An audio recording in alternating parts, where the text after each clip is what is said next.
No existen fórmulas para entenderlo todo, pero lo seguimos intentando con ciencia, curiosidad, imaginación. Os traigo historias de ciencia porque sigo intentando entender.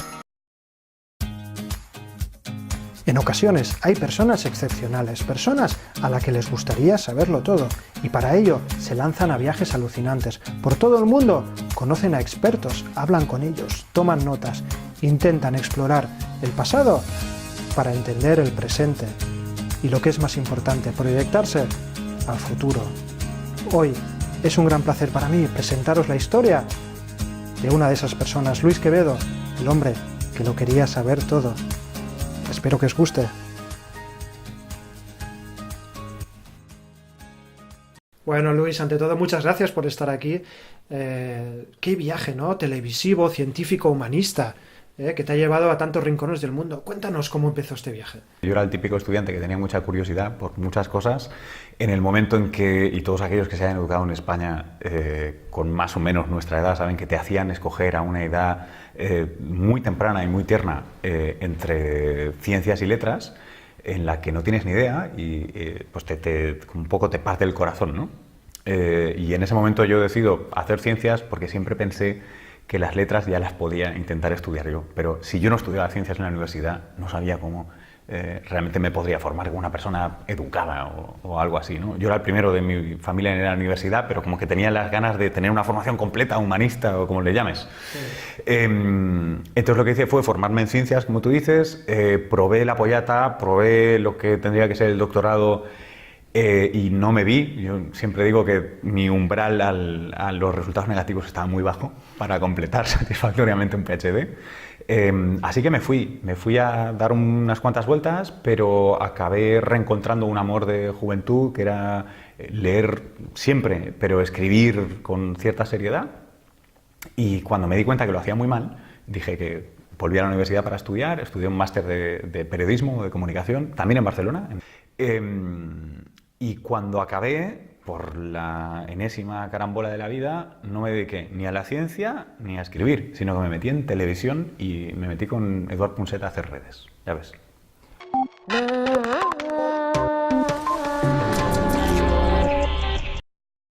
Bueno, cuéntanos un poco cómo fue trabajar en redes, porque la verdad es que ha sido un referente para muchos de nosotros. Para mí, la verdad es que la manera como llegué allí ilustró mucho lo que luego me pasaría. La cosa es que en mi máster de comunicación tenía unas prácticas y yo no tenía dinero ni tiempo para hacer prácticas, ad libitum, ¿no? Entonces, tenía un compañero de máster que era un súper fan de redes, que le había presentado un proyecto muy chulo, online, web, basado a Punset. Técnicamente, a Pere Estupiñán, que era quien daba la charla por Punset. Jeremy Morris. Pere, que luego sería amigo de copas, cervezas y actividades divulgadoras también en Estados Unidos, ¿no? Porque se mudó también allá. Le presentó este proyecto y necesitaba gente que supiera hacer cosas de web y tal, y yo había sido el típico friki informático de jovencito, y entonces dije, oh Dios mío, esto es lo mío, puedo hacer las prácticas del máster desde mi casa, sí, con mi portátil. Y me apunté por eso, porque no conocía redes, no nada. Me aceptaron las prácticas, me puse a currar, me empecé a entrenar a editar vídeo tal cual, y un día voy a visitar la oficina, todo esto era telemático, claro, sí. Y el día que voy a visitar la oficina, entro allí y encuentro, tío, el paraíso. O sea, 10, 15 personas de entre 20 y pico y 30 y pico, todos raros, que agarraban la visa oro de Punset, se volvían locos en Amazon comprando libros súper raros, se los leían, se lo contaban a la gente o arreglaban entrevistas con los autores. Tío, y al final de mes cobraban, ¿vale? A mí, algo por lo que yo hubiera pagado, esta gente lo hacía cobrando. Entonces me enamoré de aquel lugar y tuve la enorme fortuna de que quedara una plaza libre y me tocaran para incorporarme al equipo. Y a partir de ahí me metí a trabajar con Punset, pero siempre con este ánimo festivo de, Dios mío, puedo leer libros que me gustan, hablar con gente interesante, contárselo a otra gente. Coño, ¿y ese es mi trabajo? Perdón por decir palabrotas, soy en este sentido incorregible. Así empezó y así fue durante los 3 años y pico que estuve con él. Fue un gustazo y aprendí un montón, porque obviamente no tenía ni idea de televisión y ni idea de comunicar cuando empecé. O sea, Luis, que descubriste que el inicio del viaje y el paraíso se encontraban dentro de unas oficinas en Barcelona. Ese fue el inicio, pero tu viaje continuó, ¿no? Cuéntanos un poco más lo que hiciste después. Fui de lo de Punset, monté o me incorporé en un programa distinto en Televisión Española, en la 2, que sería 314. Peripecias vitales varias. Yo salté de aquel programa, me echaron de aquel programa, fue una experiencia muy educativa para mí. Te baja los humos, te sitúa muy bien. Me había metido en la idea de, entonces casi como cruzado con el espíritu quijotesco, quise hacer un documental para celebrar el aniversario de Darwin, que tuviera que ver con evolución, y lié a Eudald Carbonell y lié a gente de Televisión Española y tal, e hicimos un documental que luego salía en busca del primero europeo, y ese fue el documental que yo estaba haciendo en el tiempo en que crucé el charco y me fui literalmente con una maleta y lo puesto, no tenía ni permiso de trabajo, a Nueva York, pues no sé, ¿por qué no? A buscar fortuna. Estaba haciendo la post para un documental que la puedes hacer en casi cualquier lugar del mundo, y me surgió la oportunidad de ir y me pareció algo que sí, que me apetecía. Cuéntanos, ¿cómo fueron esos principios en Estados Unidos? Pues mira, lo primero que me sorprendió, a toro pasado no, pero me sorprendió es que yo pensaba que, bueno, pues había estado en redes, había arrancado el programa 314, había hecho un documental pues que había ido muy bien, había ganado premios, todo esto. ¿Y qué te ibas a comer el mundo, no? Claro, yo llegaba allí, se lo decía a la gente y me decían, ¿Televisión Española? Como, ¿qué es No, American Experience.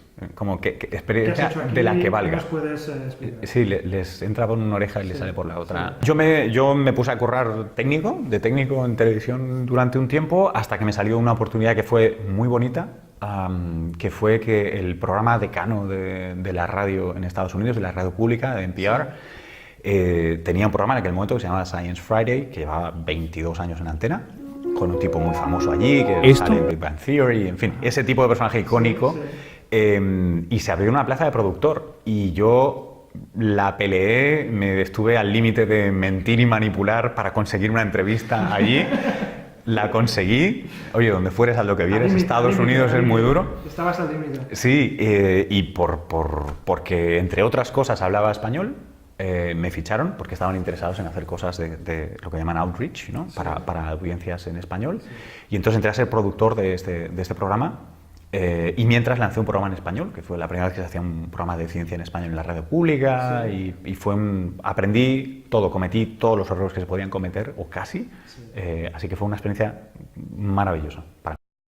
Y después acabaste teniendo tu propio programa de televisión en Estados Unidos, después ¿no? de la radio y un paso breve por el cine allí, me pasé a televisión, y ahora llevo unos años en los que tengo es más un informativo, un newscast, que le llaman allí, más que programa en el sentido ¿verdad?, de divulgación, que es diario, es media hora diaria, o sea, es muchos minutos al aire a la semana, español 100%, sí. Y creo que en tu programa de televisión has vivido aventuras también. ¿Nos puedes contar alguna de ellas? Se puso de moda las crioterapias estas en seco en Estados Unidos. Hace un año o algo así murió una chica en Las Vegas porque básicamente reconstruyeron los forenses que se le cayó el móvil, entró con el móvil en el tanque de nitrógeno líquido, se le cayó el móvil, lo fue a coger, y la chica no sabía que el nitrógeno desplaza el oxígeno. Entonces se asfixió, se cayó y se congeló.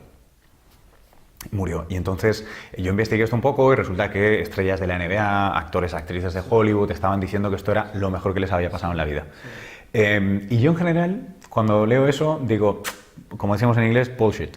Seguro que no es verdad. Sí. Vamos a investigarlo. Y estuve mirando, y las venden a $75 la terapia de 3 minutos. 3 minutos, $75. Ya. En un tanque criogénico en el que si se te cae el teléfono es posible que no salgas vivo. Y llevan muchas medidas de seguridad de todo lo que tú quieras. Pero lo que dicen que hace para tu salud, para tu piel, para tu belleza, para tu bienestar, simplemente no me lo creo. Suena demasiado a Snake Oil, ¿no? Sí.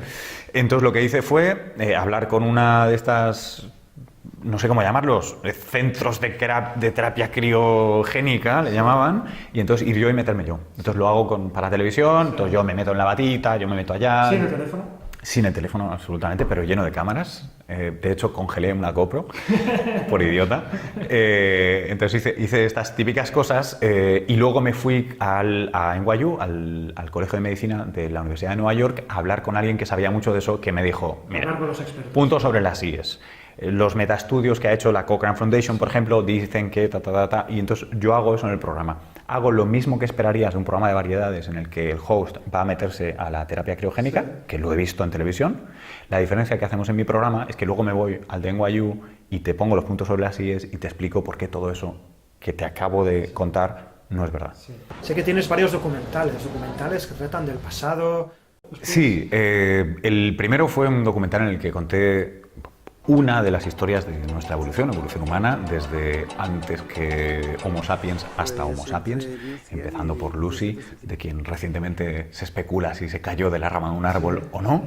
Vamos a verlo. Decía que me llevé a Eudald Carbonell, uno de los 3 codirectores de Atapuerca, a los lugares más míticos, ¿no? Al Kassel en Tanzania. Experto mundial en temas de antropología, paleontología.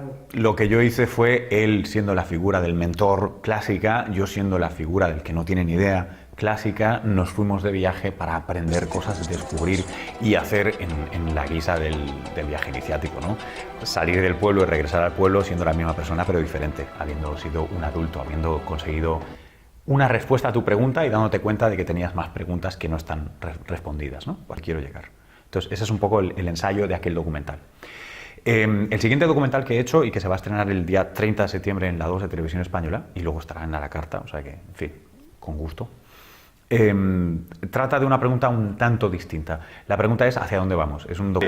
Pero hice un docu. Sí. Y entonces ese docu lo que hace es, se va a los cazadores recolectores, vamos con los San, al Kalahari, fuimos al Círculo Polar, con los Sami, los herederos de los europeos que pasaron por la edad de hielo.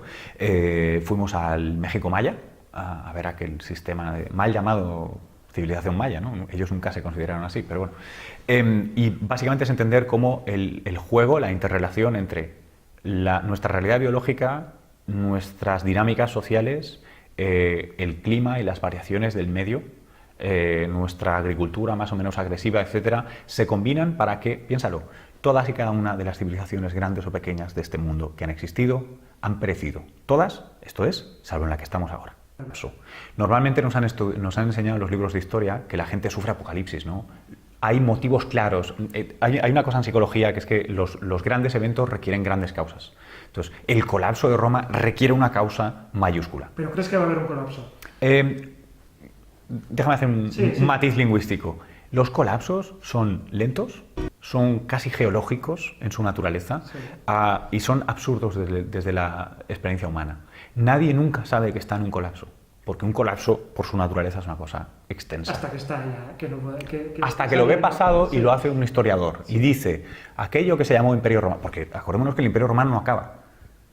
En los libros de historia acaba. Roma no, Roma seguía estando Roma en el Oriente, estos se creían romanos aunque estaran llegados a menos, o sea, las cosas no acaban. Entonces, creo que estamos en un periodo de colapso en un cierto sentido. Todas las civilizaciones están en un periodo de colapso en un momento de su historia y ahora mismo estamos, como han estado muchas otras civilizaciones, en un tema de tensión ecológica a escala planetaria.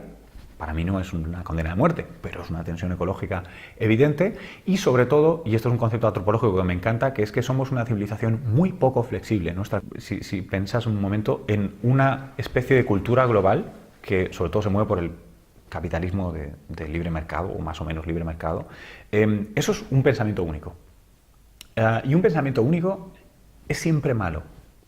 Darwin nos enseña que es diversidad lo que está bien para cuando las condiciones cambian. Las condiciones cambian, la geología te lo dice, la astrofísica te lo dice. No es bueno tener una cultura única, sería bueno intentar ver si podemos tener un poco más de flexibilidad cultural nosotros. Ese creo es en el punto en el que estamos. Si el riesgo es real y es grave, no nos lo podemos permitir. Hay una viñeta del New York Times muy divertida que se levanta un tipo y dice: ¿y si luego resulta que el cambio climático es mentira y hemos mejorado el planeta para nada? Bueno, qué catástrofe, ¿verdad? Pues eso es. Hagamos un análisis. ¿Estamos en posibilidad de crisis? Sí, por supuesto. ¿Merece la pena mejorar el planeta? Bueno, si esa es la razón por la que tenemos que hacer, tenemos que enfocarnos en algo que nos dé miedo para mejorarlo. Bienvenido sea, por la gente que quiera hacer divulgación. Una de las cosas más esenciales, yo creo, que tendríamos que estar haciendo ahora es devolverle el sexy al intelectual y recordar que los científicos y las científicas son intelectuales. Es interesante que se perdió en ello, y es que socialmente la gente no asume o no espera que el científico tenga una opinión relevante para su vida o relevante para cómo vivir la vida. cómo es el fuera de las universo. preguntas científicas. Fuera de las preguntas científicas, sí. Y eso es una pena. A eso me refiero a devolverlo a ser más sexy. O sea, yo quisiera ver más científicas o más ingenieros firmando columnas de opinión en periódicos, no sobre temas técnicos. Lo que te decía antes, para mí el humanismo es el valor que tengo por encima de todo. Igual es un poco egoísta porque lo puedo definir como quiera, pero el humanismo lo es. Si puedes tener una vida... Mira, ¿tú recuerdas Palabras para Julia de José Agustín Goytisolo? Sí. En un momento dado le dice, te sentirás perdida y sola, pero tu vida es la de los demás, tu valor es el de todos. Bueno, eso, para mí ese es un mensaje clave. Si podemos vivir nuestra vida haciendo la de los demás un poco mejor, ha merecido la pena. Luis, ahora te voy a hacer una pregunta que le hago a todos mis invitados. Me gustaría que respondieras sin pensártela mucho. Si te quedaran 2 meses de vida, ¿en qué los invertirías? Estaría con mi hija. ¿Estarías con tu hija? Sí, porque es la manera de estar mucho más de 2 veces. Y si le tuvieras que dejar un mensaje, ¿qué mensaje le dejarías? ¿A mi hija? Sí. Lo primero que... No quiero sonar cheesy, como se dice en inglés, pero... ¿Qué quiere decir cheesy? Que no quiero sonar blando, cursi, ni nada de todo esto, pero es fundamental ser buena persona. Uno tendrá que encontrar su definición de ser buena persona, pero es importante ser buena persona. No para uno, para los demás.